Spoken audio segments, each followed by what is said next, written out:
ту маро дар ҳолати ногувор мондӣ дӯстам. мебинем шояд ки ин баҳона аст, чӣ гуна ки хоҳед номед, лекин ман бо Мераб бо як по ҷангидум.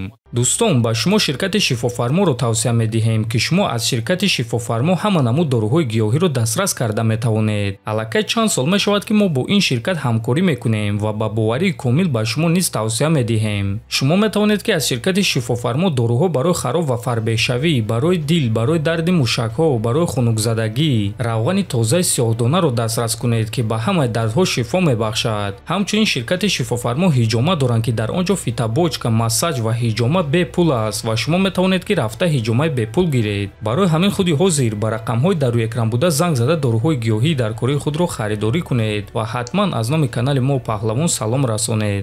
салом бачаҳо, ташаккур ки омадед. ки якум савол дорад?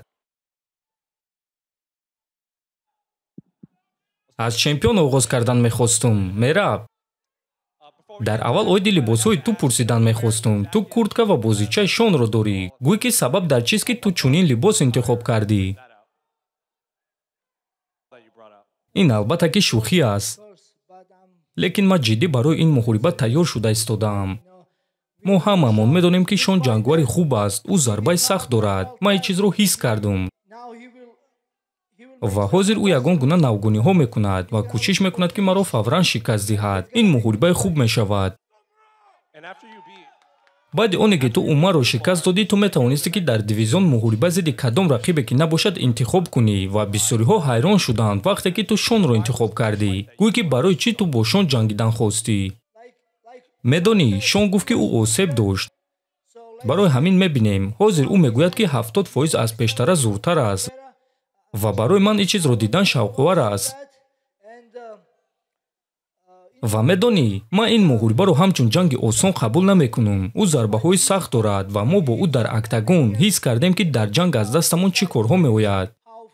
ман нақшаи хуб барои ҷанг доштум ки хуб кор кард. ин дафъа ӯ тағйирот медарорад, бо дигар нақша ба ҷанг мебарояд. ҳамаамон медонем ки ӯ зарбаи вазнин дорад. ӯ одамонро ба накавт равон мекунад ва ман бояд ки тамринҳои сахтро идома диҳам. медонӣ, реванш гузаронидан душвор аст. ин аввалин реванш дар карьераи касбии ман аст. барои ҳамин ман бояд ки тамринҳои сахтро идома диҳам ва мо ин чизро мебинем. ин муҳорибаи хуб мешавад. ӯ барои финиш мебарояд, ман барои финиш мебарам ва мебинем ки чӣ гап мешавад. ташаккур ба ҳама. саволи навбатӣ ба Шон. ту фаҳмонда додӣ ки дар якум муҳориба осеб доштӣ, баъди ҷанг ин чизро гуфтӣ. фикр мекунӣ ки бисёри мухлисон бозгашти туро охири сол интизор буданд. вақте ки ту ба пуррагӣ худро барқарор мекунӣ, гӯй ки худро чӣ гуна ҳис мекунӣ баъди навгониҳо дар зиндагии ту? худро хуб ҳис мекунам.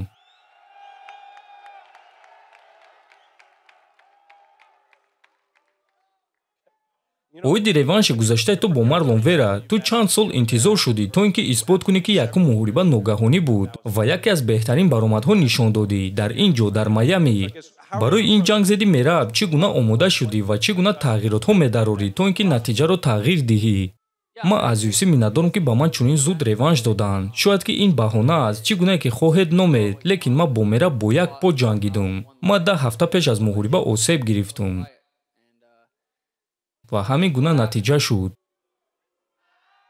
Мераб, ту чанд рӯз пеш гуфтӣ ки ба вазни ним сабук баромадан барои ту шавқовар аст, аммо ту бо Волк ҷангидан намехоҳӣ, чунки ту ӯро дӯст медорӣ ва ӯ ҷангвари сахт аст. агар ки Диего Лопес ғолиб шавад, ту оиди ба вазни онҳо баромадан фикр мекунӣ?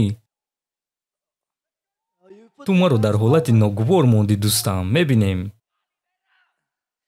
мебинем дар аввал ман бояд ки рақиби сахт Шон Омелиро шикаст диҳам. чӣ гуна ки ман гуфтум ӯ бо дигар нақшаи ҷангӣ мебарояд ва ман бояд ки ғолиб шавам.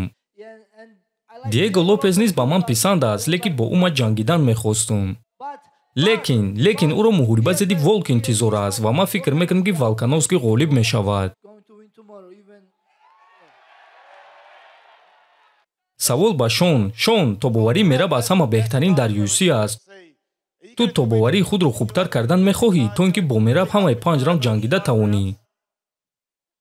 медонӣ, бале ӯ тобоварии хуб дорад, аммо ман дар якум муҳориба аз 3 раунди охир дар 2 тоаш ғолиб шудум. ин ба фикри доваро аст, бахшиш. бале ӯ тобоварии хуб дорад ва ман барои ин чиз омода шуда истодаам ва ман бесаброна баромад кардан мехоҳам.